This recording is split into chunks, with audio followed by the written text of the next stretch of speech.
power of film and the power of storytelling is its ability to transport us, to take us to those different times, to those different places, and probably most powerfully into the minds and perspectives of people that we are not. And of course, not every film does this, and certainly not every film does this well, but this film, The Sound of Metal, really did. I have been blessed, quite fortunately, to always have good hearing, and unfortunately, to have never been in a legit rock band. There was a little something back in high school, but nothing to the caliber of the band that the artists in this film found themselves in. But after watching The Sound of Metal, I definitely felt like I'd experienced, and at least now better understand, the perspective of those that have.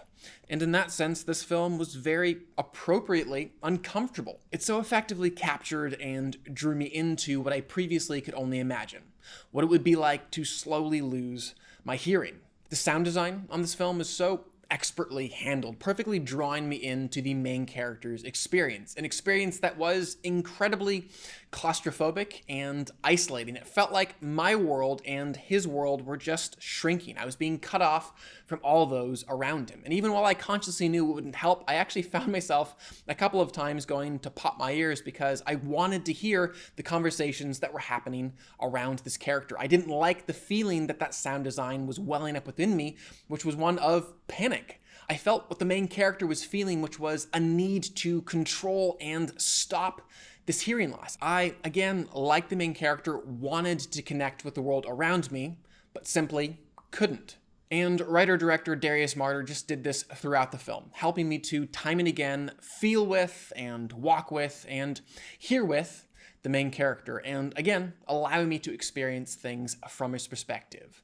And in a similar way, I thought he just did a beautiful job helping me to better empathize with those that are hearing impaired. Not only experiencing their frustration and struggle, which indeed was there in this film, but also just their joy and happiness and humanity and contentment. And specifically speaking to that idea, the idea of contentment, I think that was probably the element of this film and the theme presented in this film that I was most moved by.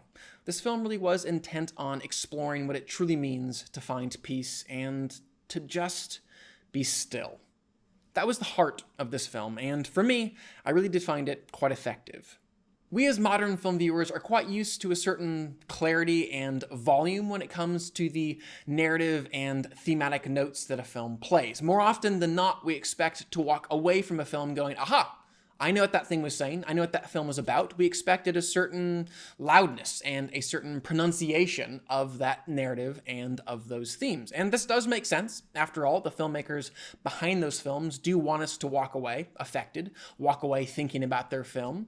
And one way to do that is to have, again, these narratives and themes that are obvious. That, however, was not what Marder was interested in doing with The Sound of Metal. In a lot of ways, he was wanting to play something incredibly soft and incredibly simple. And personally, I am so very thankful that he did, because if he had gone for something more overt, it really would have pulled against the journey that he was taking the main character on, and by extension, us, the audience, on as well. He wanted to show us, through the main character played by Riz Ahmed, who just, as a brief aside, once again was fantastic in this role, so clearly throwing himself completely into it, very believably embodying this rock and roll drummer, as well as a man slowly losing one of his five senses. But what Marder wanted to do with that character was show us what it takes for a man like that, and indeed all of us, to find contentment and peace. So nearly every single narrative and cinematic choice was quite plain and simple.